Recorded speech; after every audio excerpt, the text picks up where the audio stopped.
The first day that this parliament sat after the terrorist atrocities of October 7th, 2023, overwhelmingly this parliament voted for a motion.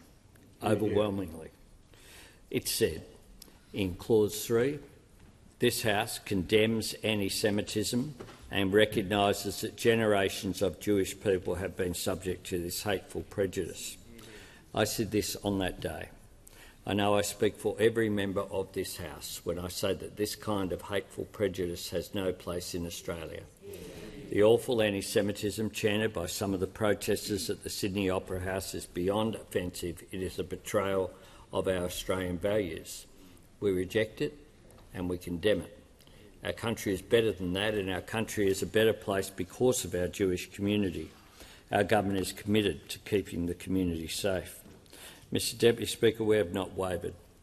Anti-Semitism stands in vile opposition to all we are as a nation and all that we have built together over generations. It has no place in our nation and will combat it with the full force of our laws and with total commitment from every level of government. Some of the horrendous acts have led to arrests. More will follow. We have a simple message to those cowards and criminals engaged in these low acts of hatred. You will be caught. You will be punished. Our government has no tolerance for your actions.